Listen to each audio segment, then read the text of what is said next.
Whether it's chatting with your friends online, catching up with the news, playing games, or watching your favorite shows, the internet has changed how we communicate with each other. It has been integrated into all aspects of our lives, whether it be work, school, or your own hobbies. The benefit of the internet with these activities have made it all easier.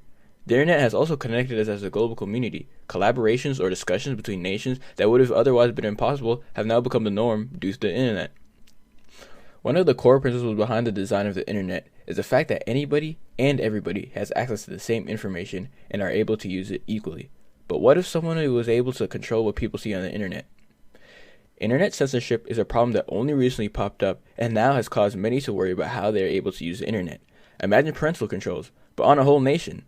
Nowadays, governments and internet service providers have the ability to block and censor what you have access to on the internet. In the case of governments, they straight up prohibit the use of certain sites. Some of the most common things that are banned in countries are gambling and pornography, which often are just outlawed in the whole country.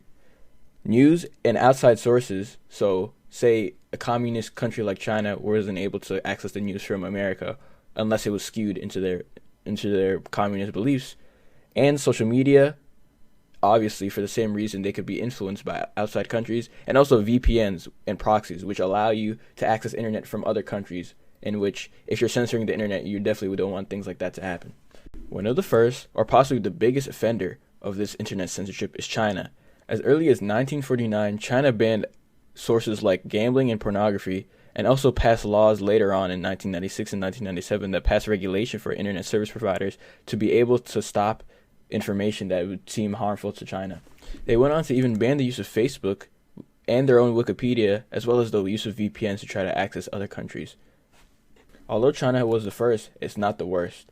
As you can see from the graphs, North Korea has been the worst, censoring all social media and VPNs barely being able to use, and every single news source is blocked. As you can see, many of the communist countries still in the world have offered to heavily censor or straight up ban most of the things on the internet.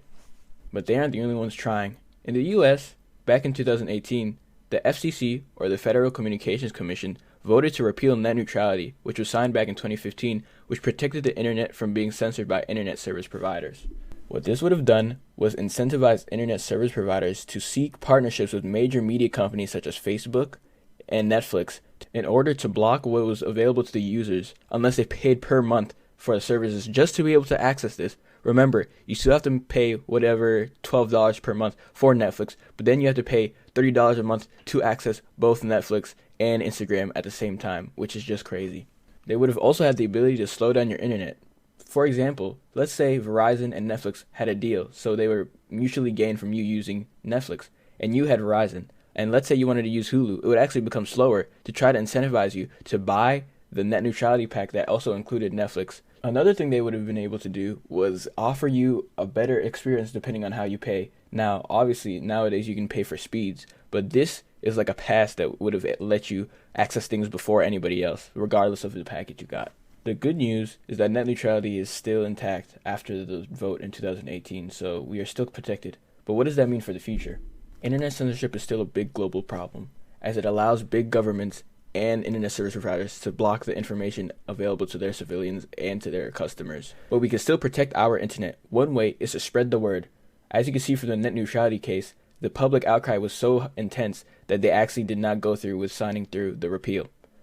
Another way is to use a VPN, as you are able to freely browse the internet without having to worry about anybody censoring you without you knowing.